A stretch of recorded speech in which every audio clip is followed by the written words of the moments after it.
Afternoon. I'm Andrea Mitchell in Washington with this breaking news from Jupiter, Florida. At this hour, New England Patriots owner Robert Kraft has just been charged with 2 counts of soliciting prostitution at a massage parlor in Florida. And right now, Florida authorities are processing a warrant for Mr. Kraft, who is not a resident of that state. Joining me now, NBC legal contributor Danny Savalas in New York. Danny, let's talk about this case. This has been a surveillance. As you heard just now from Kerry Sanders, there have been multiple people who have been spotted going in and out of this facility, and this involves human trafficking. Can you give us any of these details? Right now, what we've seen is that Kraft is apparently charged, along with other folks who had been soliciting, allegedly, prostitution at this location.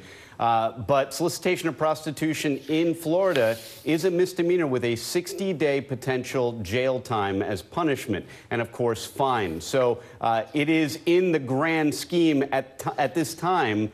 He's only charged with what is considered a lower-level crime in Florida. That's not to say that charges couldn't be amended based on investigation going forward. But at this time, all we really know is that Robert Kraft is charged with a second-degree misdemeanor in Florida for solicitation of prostitution. 2 counts. Of course, there's a reputational issue as well. This is a very high-profile case. Now, because of his alleged involvement, Mimi Rocah joins us now, of course, a former U.S. attorney who's dealt with a lot of these cases. What makes this so potent, of course, is that this is not just allegedly a personal situation, a sex crime. It involves the allegations of human trafficking, and the victims, the real victims here, could well be these women. Absolutely, Andrea. I worked on a lot of cases like this at the federal level, and these really are just horrible cases for many reasons. You know, some of the details of this case, I think, highlight how, you have these women who are brought here under false pretenses. They think they're coming here for legitimate jobs. They don't speak English. They are really powerless to escape the situation that they're essentially held prisoner in and become sex slaves. And it's done for, profit. It's done for power. And it's just absolutely some of the worst crimes I ever saw. I will say that, so far these are state charges. I don't know all of the details, but based on the facts that I'm hearing, it sure sounds like there could be some serious federal sex trafficking charges here. And those kinds of charges carry very significant penalties. I mean, we're talking mandatory minimums of 5, 10, 15 years, depending on the details of the case. So, I wouldn't be surprised if we saw more serious charges to come out of this. But, of course, that would be against the people who brought them here, not against any of the, most likely not against the people who frequented the facility, allegedly, correct. Again. Let's listen to a little bit more from the officials down in Jupiter, Florida.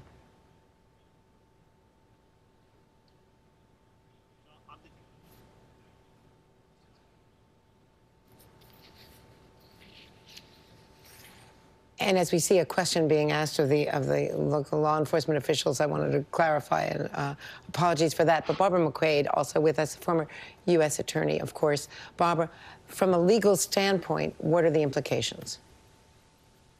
Well, whatever the state charges and penalties are for solicitation of prostitution, but the bigger picture, as Mimi mentioned, is this idea of sex trafficking. Human trafficking is a huge problem. And I want to point out that it isn't just people who are brought here illegally and don't speak English who become sex slaves, but frequently what we saw charges out of the U.S. Attorney's Office in my district were underage girls, runaways, girls living in group homes, who became addicted to drugs, and their oppressors would use drug addiction as a method to control and coerce them if they were underage, or even if they were over the age of 18. To use coercion makes it also a federal offense. And as Mimi said, penalties very severe, mandatory minimum 15 years up to life. That would be for someone who knows and participates in what's going on. I don't think anyone has alleged that Robert Kraft was aware that this was a human trafficking operation. But if he were, he could face those penalties as well as a co-conspirator. Well, thanks for that clarification. And now we do have that tape from Florida. Let's play part of that news conference. Can you confirm for us that that name is the high-profile individual and professional sports franchise owner that we believe it to be? And could you please speak to that name and that situation? Yes, sir. He is one of the individuals. Name who he is? That would be Mr. Robert Kraft. Robert Kraft, the owner of the New England Patriots? Yes, sir. And what is he being charged with? He's being charged with the same offenses as the others, and that is soliciting another to commit prostitution. And how many counts may he face? Right now we have 2. Kerry Sanders joins me by phone from Florida. Kerry, what do you know about this case? Well, we've been following this case because it's been rather interesting in the region for some time here. For several days now, various police departments and sheriff's departments have been releasing information about this coordinated effort. The people who were at the very top, allegedly running these massage parlors that were fronts for prostitution rings, they have been taken into custody. They are Chinese nationals, and they're charged with prostitution, racketeering, and money laundering. But in the months of the investigation here, the police departments and sheriff's departments had set up surveillance cameras, and so they have video evidence of people coming and going inside to each of these massage parlors. And that is, we heard at the news conference, one of those that's on videotape going in and then coming out is Robert Kraft. What makes this so challenging, of course, for people to understand is while Robert Kraft and the other more than 170 people who now have arrest warrants out for them, while they're not charged with any sort of sex slave or any of the racketeering charges, it's alleged here that this is part of the problem in our country, that people go in and use these services without understanding what's going on in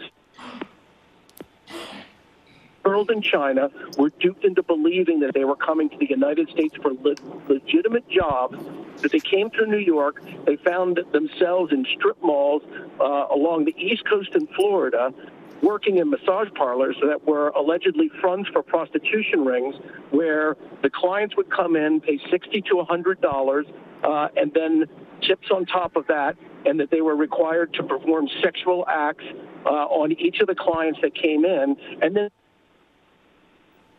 locations, that they actually had to sleep on the same tables where that were set up for the massages and whatever else was going on. And they even had to go to the back of the strip malls and cook food on the back step to keep themselves fed. And on top of all of this, they couldn't reach out for help because they had a language issue, they had a cultural issue. And so the authorities have brought in translators. They're working with the girls. They're encouraging them to please speak, tell as much as they can that they themselves are not in trouble. And, I guess this, because of the notoriety of Robert Kraft, this draws attention to a problem that likely exists in many parts of the country, but one that now gets a lot of attention because among those who allegedly was going into these massage parlors / prostitution fronts was the owner of the New England Patriots, Robert Kraft. And I know you'll be following this all day and for all of our broadcasts as well tonight.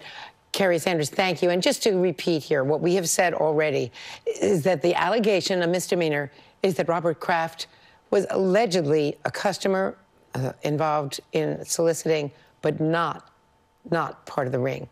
Just to clarify that once again. We'll have a lot more coming up as well on other programs and here in Washington. Meanwhile.